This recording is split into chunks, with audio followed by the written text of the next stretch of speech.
can there be a physical sign or a sensation?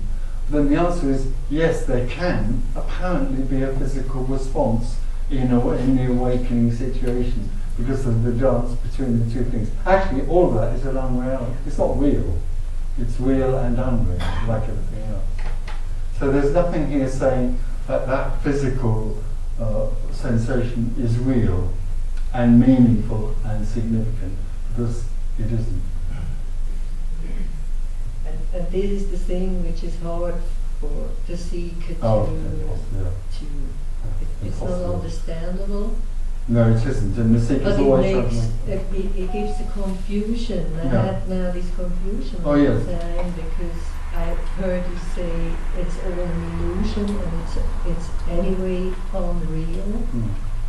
And at the same time we speak about it, we talk about Of course it's confusing. I've been talking like this for 12 or 13 years. And from the first moment I started talking, it was absolutely obvious that there would be confusion.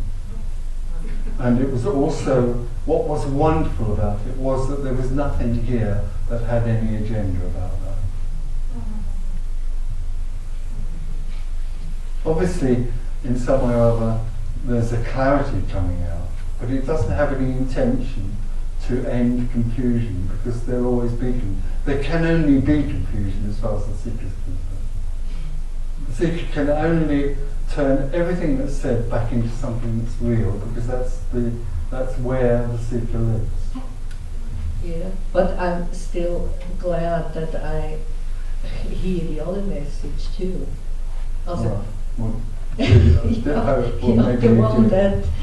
that at the end it doesn't exist. Nothing exists. I wouldn't say it doesn't exist, but it's unreal. Yeah, well, it's not what it seems to be, which is an illusory.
So the good news is that I can't do anything, so I'm relaxed and easy and can enjoy my life, don't need to think anymore.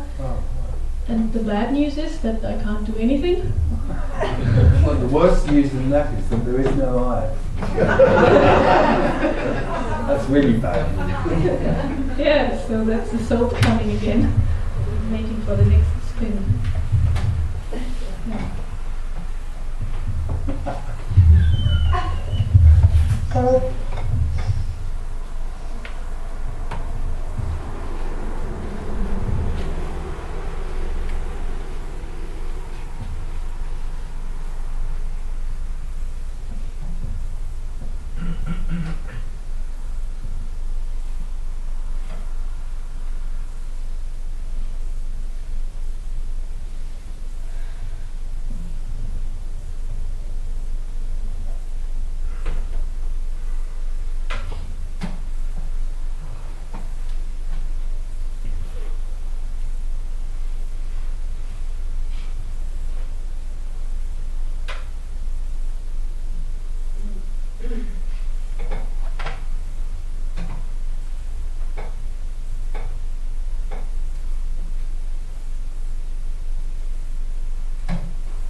thoughts happen in your situation?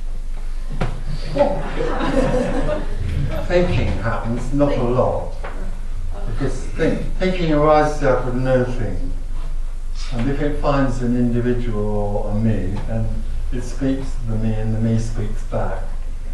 And so an energy, you could say a sort of energy is formed, which goes on playing a CD called She Doesn't Love Me Anymore, or whatever you like. After liberation, when there is no longer a me, thinking still arises out of nothing, but can't find anything to speak to, so it falls back again. So thinking goes on happening, but it slows down. Now, let's be clear, there are two sorts of thinking as far as I understand. One is, the one I've just been talking about is what I call dream thinking. She doesn't love me, or I'm going bankrupt, or whatever you like. Or I want to become enlightened.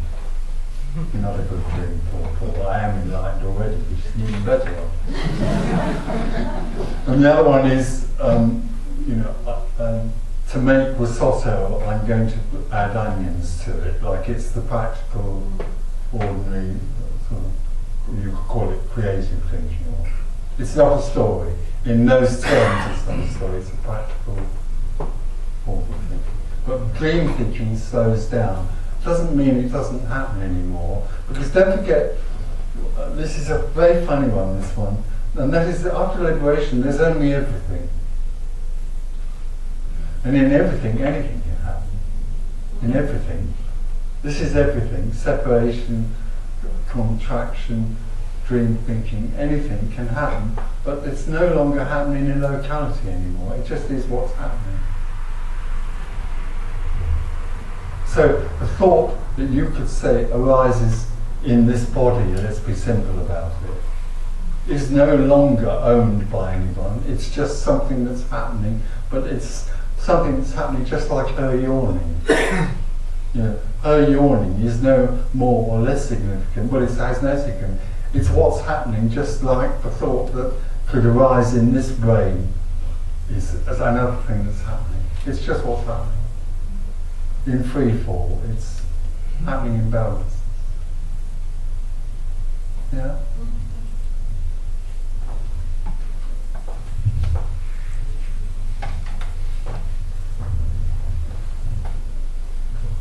Tony, I heard you say before, I think in one of your CDs, that after liberation, separation happens? Well, no, I've just said that. In liberation, there's nothing left. But what happens, apparently, and what happens apparently is separation. Have you noticed? We've been talking about this a lot here, and that's what happens in balancedness. It appears to us, it's unclear. But that doesn't mean there's anybody any longer here to separate, because there's nobody here. There is nothing, but there is what happens. Are you with that? Yeah? 80%. So there's no longer any centre. There is no longer any locality. In liberation, in the natural reality, there is only what happens. But there isn't anybody it happens to. Is that another way? It's another way of putting it. Yeah. Okay. There can be a recognition or a sense here. There can be a recognition of anger. There can be a feeling of anger. That is just what's happening, but it's no longer anybody's anger.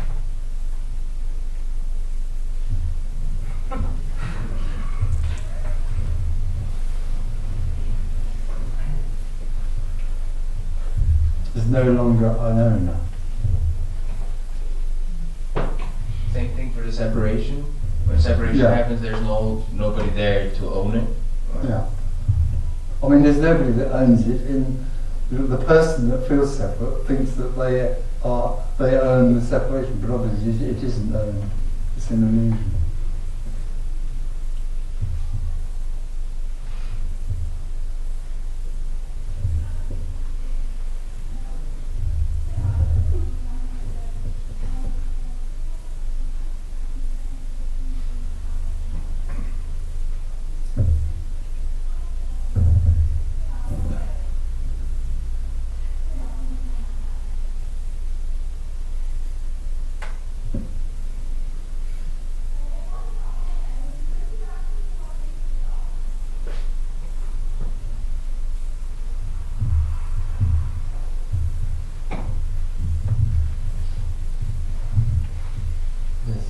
Can we say that one who finds himself established in the wholeness becomes his own authority? Its own authority? Oh no. This is coming from a very traditional. Have you read a lot of traditional? Have you been involved with traditional teachings? Yes, but in the traditional teaching, it is always a question of authority. Yes, of course, because let's be authority, clear about it. Traditional teaching is personal. Yes. Traditional teaching is about somebody establishing themselves in oneness. Yes. It's a personal teaching. Because it's a teaching. It's obviously a personal teaching, and it actually communicates the idea that there is someone who becomes established in oneness. It has absolutely no relevance to liberation at all. It's a construct in the mind about the mind's idea of what enlightenment is like and how it can become established. And once it becomes established, how that person who is now established in enlightenment has an authority. It's hierarchy. The mind loves hierarchy. It loves the idea of someone becoming established in oneness and therefore becoming an authority. It's absolute. It's a construct of the mind. It's a fantasy. I'm sorry about that. Somebody said to me once, the trouble with you is you have very little respect for tradition. And I said, no, you're wrong. I have no respect. Because it comes out of...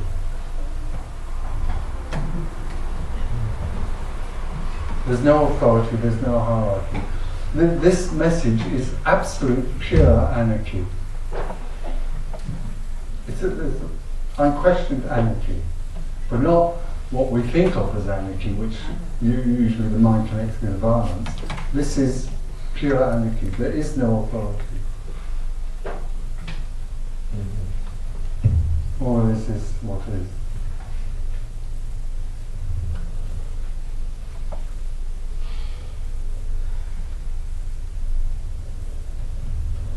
The idea of authority is what gurus are made out of. Gurus and disciples. The mind loves all that. Yeah, the microphone, please. Did you know that there are 7 basic Buddhist forms of enlightenment, different approaches, and none of them are impersonal. In the end, if you read all 7 of them, they end up, the final result of each path, apparent Buddhist path, is a personal enlightenment. No? Tony? I just can't imagine, is this thing on? Yeah.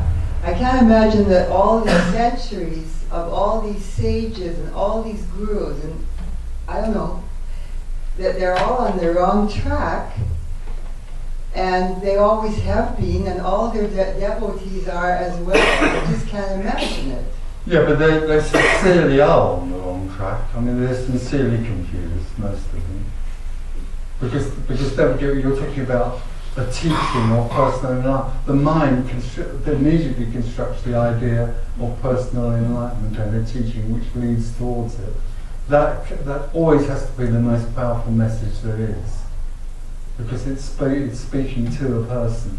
So all tradition, traditional Advaita, traditional Buddhism, whatever, is directed to a personal attainment of some sort, based on something else which is incredibly powerful, and that is personal unworthiness. Directly the child becomes separate, it feels immediately unworthy, as though it's cast out of something.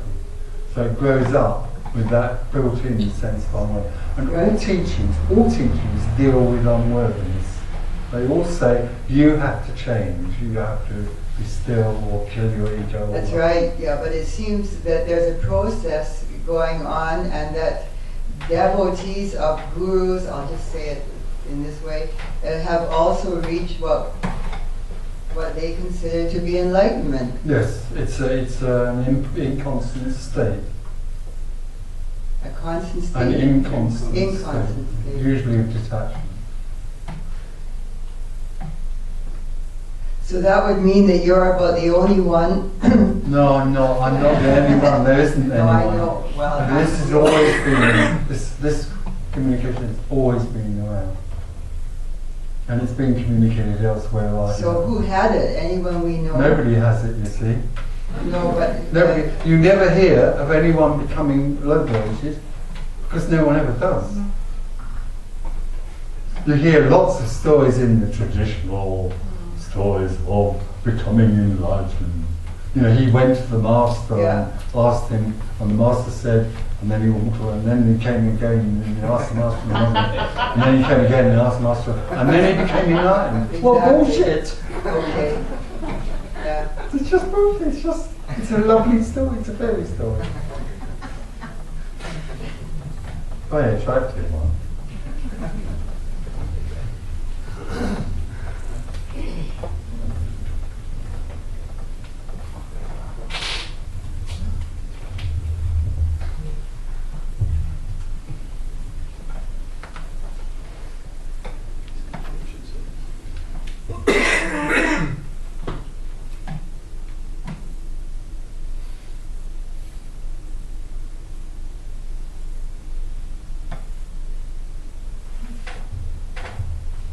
And so apparently things are changing now, Tony?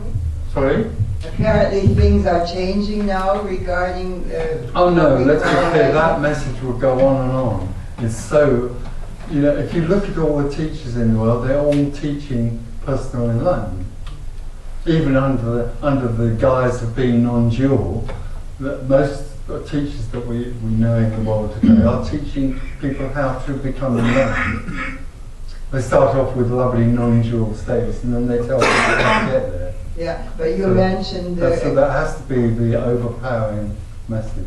You mentioned a couple of times that this is happening more and more now in these last years. Yeah, well, what's happening in the apparent world, and this is absolutely a story, what's happening in the apparent world right now, which anybody can see, is a breakdown in authority. Yeah. Authority is breaking down religiously, politically, and in every other way. So that is symbolised by what's happening in Libya and other places. Yeah, right. That's just a symbol of something. It's the breakdown of authority.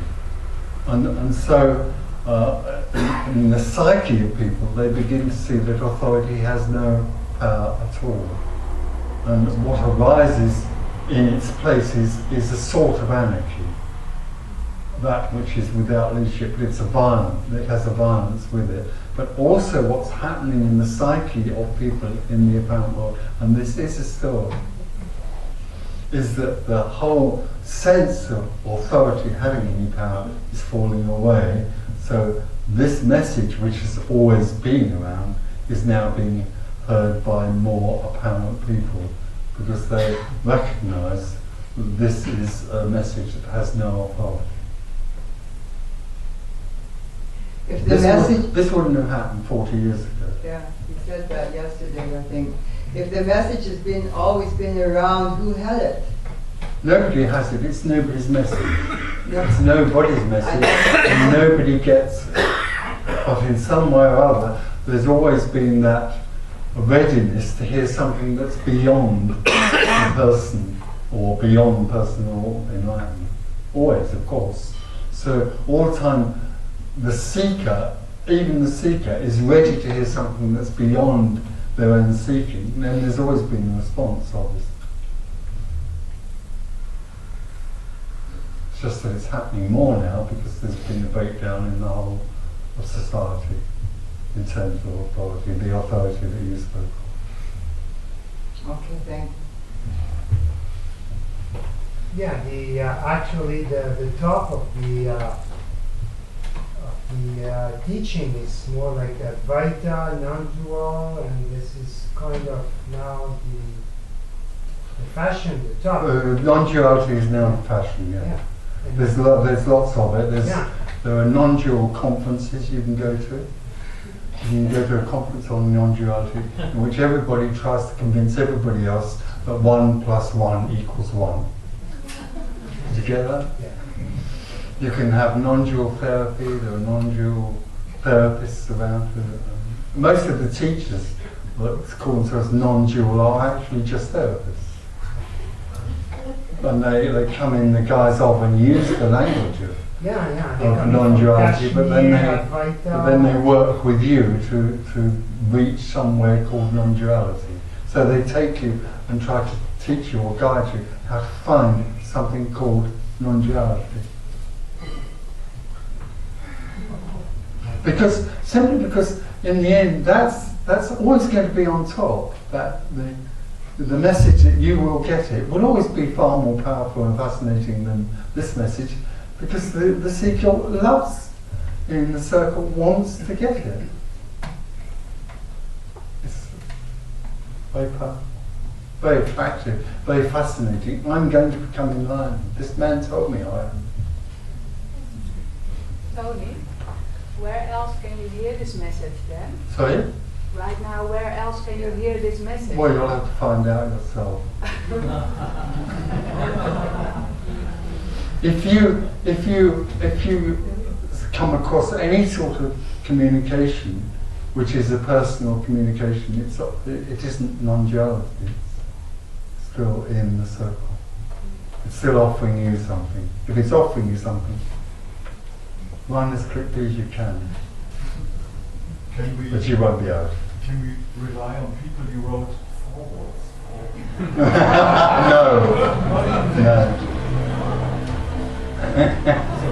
I don't, because they pay me for it. They pay me. Can we rely on you? No. Least of all.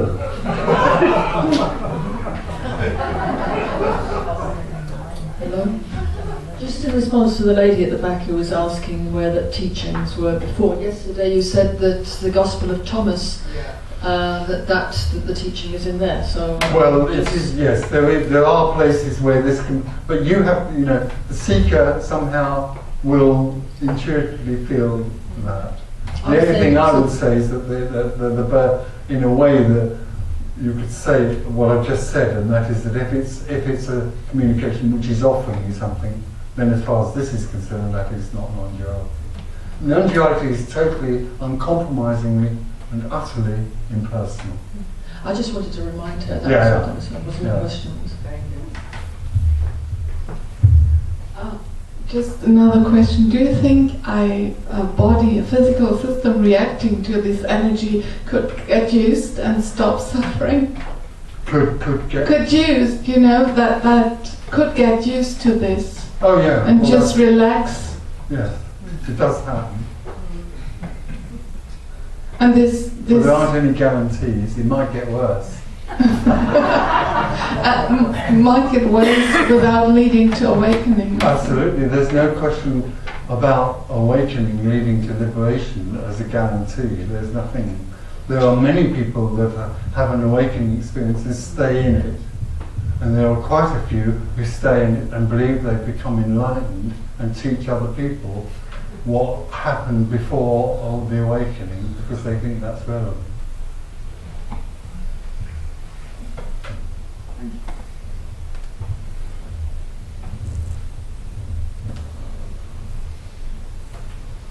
Do you ever take people on guided tours to your famous park?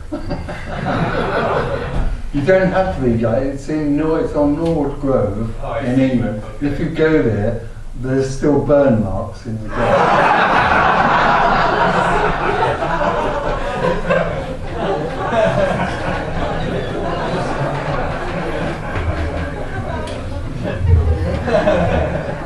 It seems as though